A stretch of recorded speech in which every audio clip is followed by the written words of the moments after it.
On Human Rights Day, at invitation of a Medeba Crisis Committee, I visited village of Sigidi Mbizana, in Eastern Cape, larger area now known as Zolobeni. The history and valiant contemporary struggles of the Zolobeni people are well documented. Since 2007, community has been resisting the proposed mining of mineral resources located on Zolobeni coastline. These minerals range from ilmenite to titanium iron oxide, rutile, zircon, and leucoxene. The Zolobeni people endured the seeds of division sown by potential mining companies, collaborators, and local elites. This war, which lasted more than 15 years, cost the lives of some people, while some activists were driven from their homes for fear of being killed. At heart of the resistance is desire to restore and strengthen people's strength.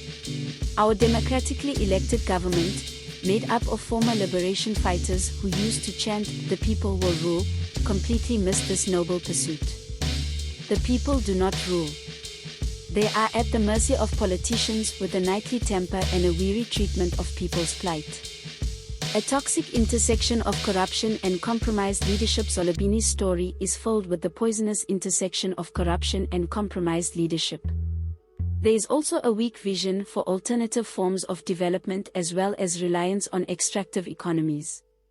This governance crisis has allowed banditry show its ugly face, families to rob relatives, and break social bonds in society through its attempts to isolate activists. In fact, the activists have earned labels that are characterized as rogue members of the community, often influenced by outsiders with endowment funds. Nevertheless, our courts continue to pursue these activists. This work-led evolution of our common law affirmed the right say no, recognizing that mining-affected communities should be given opportunity to exercise their informed consent. On Daily Maverick, game-changing Zolobeni decision orders mining license applications to go public. Simply put, communities should be given space, time, resources and expertise to review mining license application to same or similar degree as Department of Mineral Resources and Energy.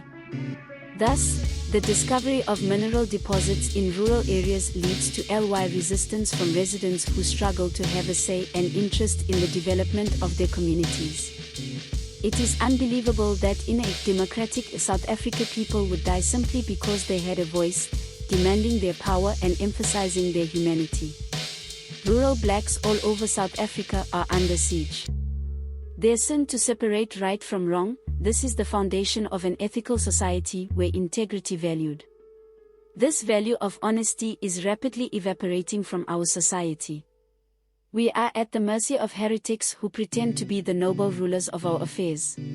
The theme for this year's Human Rights Day commemoration in Zolobeni was a festival of solidarity in a time of great crisis, a pertinent insight that the struggle must grow and continue to be effective by building solidarity.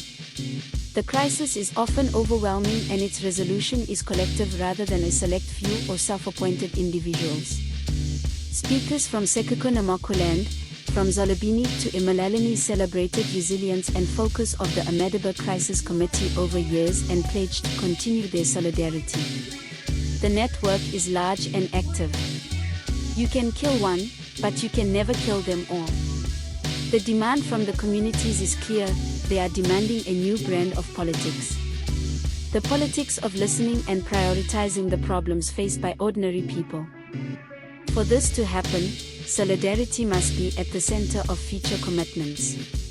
We need to see and hear people. We need to find practical solutions to these problems. Finally, mine-affected communities must align with political parties that can defend their struggles and bring about a change of government that advances people's aspirations for power in the context of mineral exploration, not exploitation.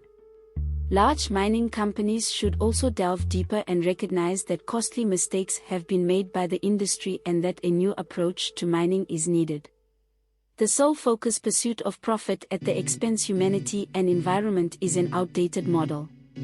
It's time to focus on sustainable development and recognize that not all minerals are worth extracting in the new paradigm. Activists need multiple spaces for revival to stay sane, agile, active and motivated. Next weekend, the Constitution Hill area will once again be overflowing with attendees of the Human Rights Festival. Over the years, this festival has become a prominent place in our political calendar. This year's theme is Seize the Power. Claim your strength. This open call is for all citizens who feel powerless at hands politicians to remember the innate greed and power of action people. This power will be tested in the upcoming general and local elections. People of different faiths should be drawn into this human ecosystem, which is now saying 2024 is our 1994. It is time for the people of South Africa to come together to chart a new political path focused on the people.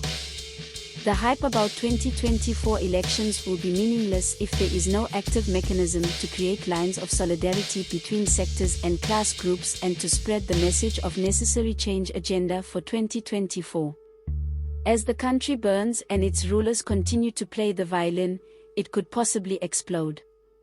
DMMC Lukhona Mnguni is Head of Policy and Research at Rivonia Circle. His main background is in political science and development studies.